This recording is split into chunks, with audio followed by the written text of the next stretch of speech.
คือสภาพตอนนี้หันมันน้ำมันลดแน่ละบ่อ้ายหรือว่าจังไดน้ำมันว่าโดยก็ยังซ้ำน้ำยังซ้ำเก่ายังซ้ำเก่าอยู่เพราะว่าฝนยังตกอยู่โอ้คืนกับฝนก็ตกแห้งอยู่โดยเขาเข้าไปได้แต่ฮอดจุดที่ว่ากูภัยมันดำใส่ออกซิดำเข้าไปห้าคนทันเนาะโดย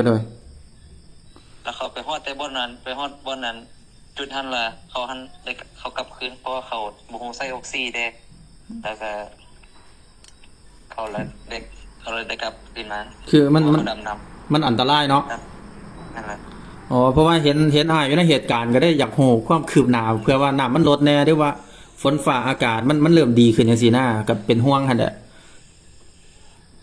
ฝนฟ้าอากาศอยู่ตอนนี้ก็ยังที่เก่าหั่นแหละมันยังตกต่อเนื่องที่เก่าหั่นแหละโดยไอ้ทอดนี่เป็นคนพื้นที่เลยแม่นบ่บ่แม่นนะบ่แม่นคนพื้นที่แต่ว่าเอามาอาศัยอยู่ได้หลายปีแล้วโอ้อยู่หลายปีก็ถือว่า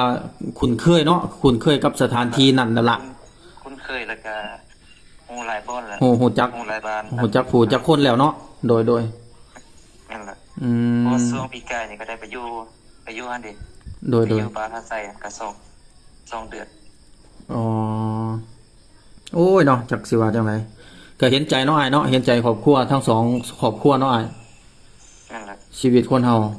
โอ้ก็เห็นใจญาติพี่น้องเพิ่นแล้วก็ครอบครัวเพิ่นก็ยังที่ออกไปอยู่โดยก็ยังก็เที่ยวไปก็ยังมีหวังเนาะอ้ายก็ไปให้กำลังใจกันต่อไปเว้าถึงว่านะนั่นแหละคืออันเห็นคลิปอันที่ว่าเอาลงไปเมื่อนั้นนั่นแหละเพราะว่าญาติพี่น้องเพิ่นนั่นแหละโดยไปแล้วก็คนที่ว่าอันเพิ่นเคยเข้าหั่นแหละไปบ้านพันไส้นั่นแหละโดยใส่กับไปบ้านน้ำพาใหญ่นั่นแหละหลักๆก็ไม่ญาติพี่น้องเพิ่นละไปก็ยังที่มายังไปหามาแวอยู่ คือความปลอดภัยมันก็ยังบ่ร้อยเนาะมันก็ยังเขาเอิ้นหยังมันยังมีความเสี่ยงคือเก่าได้เนาะอ้ายเนาะคันว่าน้ำมันยังหลายหันนะแม่นล่ะคือมีความเสี่ยงหลายโดยคือวันที่14บ่อาจารย์เก่งกาเพิ่นก็มาดิโดยเพิ่นไปสำรวจไปเบิ่งแล้วก็ขึ้นไปดิโดยเพิ่นก็ได้ขึ้นไปกวดเบิ่งดิโดยอ้ายก็อยู่ในเหตุการณ์บ่ได้ว่าบ่ได้ไปเบิ่งบ่ช่วงนั้นว่าช่วงอาจารย์เก่งกามานะโดยเพราะช่วงนี้บ่ได้อยู่ดิบ่ได้ไปเพราะว่าเฮาก็บ่ฮู้ดิบ่ว่าเพิ่นมาโดยว่าเพิ่นมาตอนใดเนาะเพิ่นมาแล้วเพิ่นก็เข้าไปเลยครับบ่ได้อยู่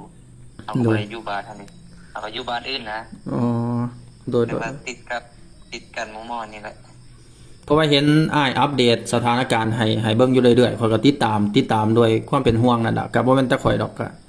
หลายคนนั่นน่ะทั่วประเทศก็พอได้เบิ่งอยู่หลังจากที่เจ้าหน้าที่เพิ่นยุติภารกิจลงอะเนาะจนกว่าฝนฟ้าอากาศจะเปลี่ยนใจหั่นน่ะเพิ่นจังสิได้เริ่มปฏิบัติงานต่อแต่ว่าก็ได้เบิ่งความคืบหน้าข่าวสารจากอ้ายอยู่ติดตามอยู่เด้อติดตามอยู่จากเบาเคนคนโก้เจ้าโดยก็โอ้ดีใจที่ได้ร่วมกันมื้อนี้ดีใจที่ได้ฟังข้อมูลจากคนใกล้ชิดแล้วกันเนาะเอิ้นว่าคนในพื้นที่คนที่อยู่ในเหตุการณ์เพราะว่าปกติก็สิติดตามข่าวหลายกว่า นั่นแหละก็หลายคนหลายคนก็ติดตามหลายคนก็เป็นห่วงแม่นอารมณ์ไปกับผู้ใดก็คอมเมนต์เข้ามาด้วยความเป็นห่วงหั่นล่ะก็อ้ายก็อัปเดตให้เบิ่งเรื่อยๆเด้อเจ้าคันว่าได้ไปแต่ว่าเพิ่นงานเท่าแหละให้เพิ่นที่ว่าผู้ภัยมาอีกครั้งนึงแหละครับเพิ่นได้มาก็สิไปประเทศนั้นเพิ่นบ่มาก็สิบ่ได้ไปครับมันโดยเพราะว่ามันบ่มีคนแล้วดิคนก็อยากเงียบเนาะนั่นแหละเพราะว่าเพิ่นไปแล้วเพราะว่าเพิ่นเฮ็ดเวียกบ่ได้เนาะที่เงียบนี่ย้อนว่าเฮ็ดเวียกบ่ได้เพราะว่าฝนฟ้าอากาศสภาพอากาศต่างๆมันบ่อำนวยแม่นบ่อ้าย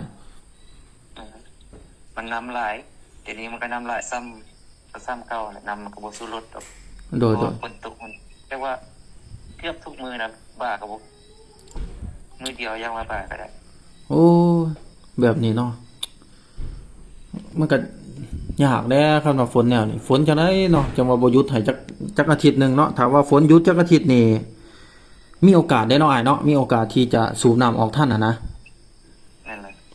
เขาว่าฝนตกเขาว่าฟ้าแดดทั้งคืนติดเจ้าเอาเลยประมาณอาทิตย์หนึงก็อาจสิสุกอาจสิแห้งเลยน้ำมัน โดยแห้งแล้วแห้งแล้วน้ำแห้งแล้วเขาก็เข้าไปได้เนาะ แม่น แต่มันก็มีโครงบางอะไรมันก็มีโครงบางลาย